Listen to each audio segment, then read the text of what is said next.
Hey y'all, welcome back to my channel, or welcome if you're new here. I go by Tori. I run a business called The Whimsical Goblin, which features fiber arts, specifically right now amigurumi. And today's video is about my crochet predictions for 2025. A quick recap of like things that we saw in 2024. And I say this as someone who entered the field in 2024. There was focuses, it was the year of the dragon, blanket and chenille yarn was huge. And honestly, that's all I really know. This is kind of inspired by the Yarny Awards, where Crochet Me Zaddy and Croutons Crochet were talking about the different categories and, you know, what was the thing of the year. So I want to talk about what I believe is going to be big for 2025. I'm thinking it's going to be, I'm hoping, I'm going to manifest, ow, this child is so desperate for attention. I'm going to manifest it's a year of whimsy. And yes, I'm biased because I am the whimsical goblin. Baby.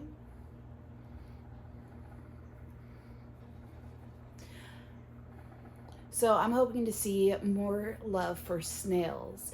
If you don't know what the Snail Council is, you need to go follow Garden Hoe Crochet on Instagram, and it is incredible. I adore their Snail Council. I want to create every single one that they ever design, and I'm looking forward to seeing what she brings next year. I'm feeling that with that whimsy will return to like cottagecore inspire.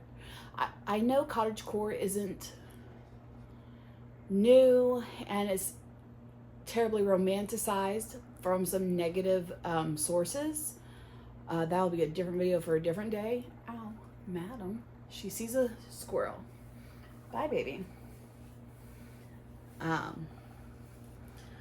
But I'm thinking more of like the cottages, the clutter, the maximalist kind of features into the things that are still creature and cozy.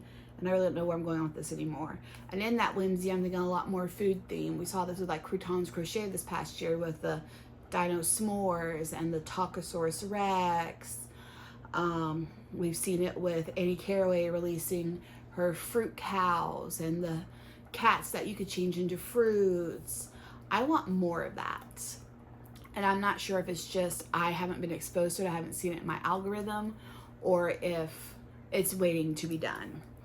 Another thing I'm hoping for in 2025 is more community and less isolation. And what I mean by that isn't so much bigger groups of people in one area, but more interconnectedness and relationship building across different peoples and sets of groups.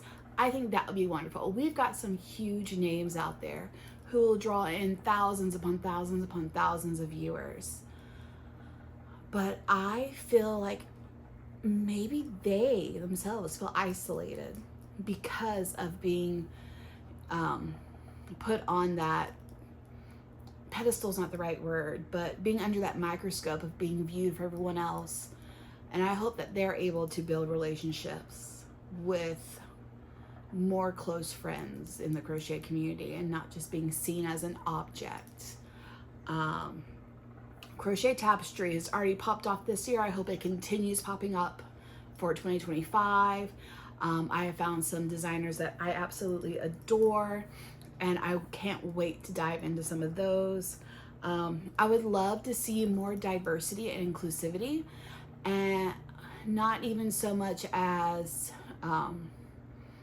what you're visually seeing, but what you can't see, like people with different mobility issues. Crochet inherently isn't very inclusive for them, but there are already tools that are starting to come out, like the Crochet Mojo. It helps people who have who aren't as refined. No, that's the wrong term. It helps people who need that extra mobility assistance in like closing safety eyes and whatnot, so that they can enjoy these beautiful sinker eyes in their pieces. Seeing more ergonomic handles coming out and different add-ons that you can add to the handles that you already have. That is wonderful, and I can't wait to see what more that is done. One that I have heard in a few small areas, and I'm wondering how to implement it, is accessibility in reading a pattern. Because we've seen pattern writing evolve. I came in to where it's written row 1 and then it's like abbreviations and numbers, and that is easier for me to follow. I then have seen that in some more established patterns, it's a diagram where you have to know what each symbol means. I have had some friends share with me that neither one of those can they actually read and wrap their brain around. And it's not for lack of trying, it is a literal thing that they cannot do. And so we've bounced some ideas back and forth, and we have found that if you basically write it out like a dictation, then they can follow it. So I would love to incorporate some of that in my pattern writing this upcoming year, and seeing, you know, what kind of, how large the audience is out there that needs that. So yeah, I would love to see more diversity, more inclusivity. I would love to see more clay hooks. This person, cannot pronounce the name, has done some beautifully designed hooks. I have a friend who is designing hooks, and they still haven't come out with them yet.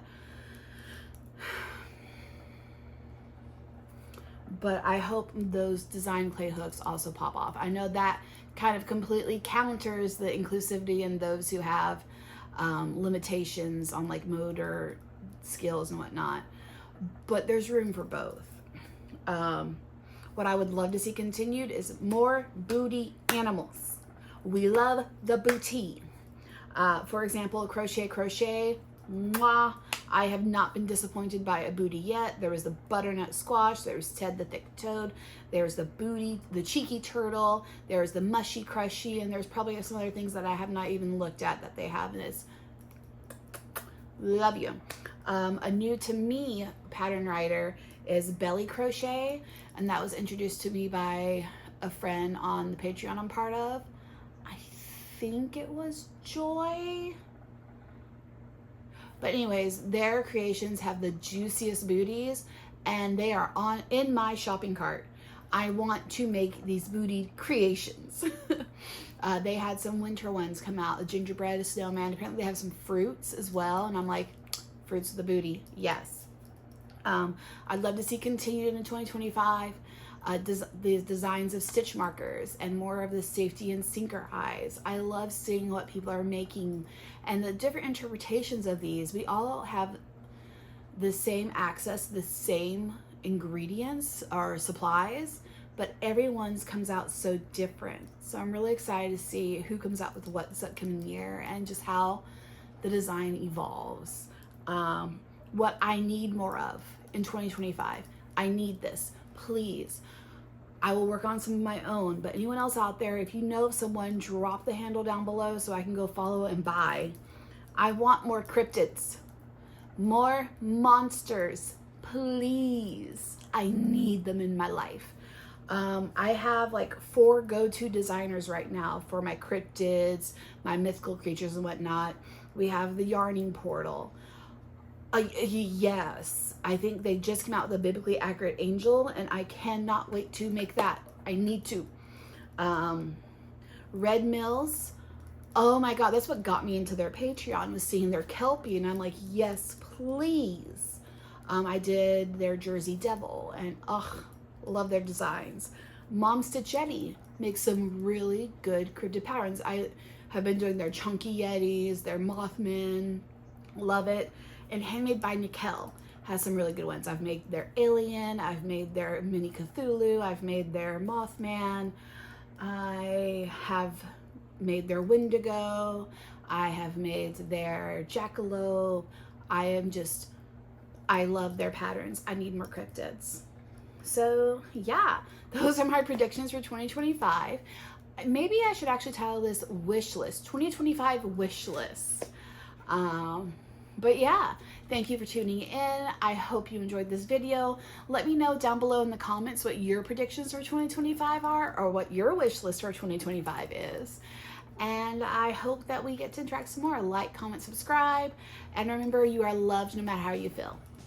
No matter how you feel. Catch you next time. Bye.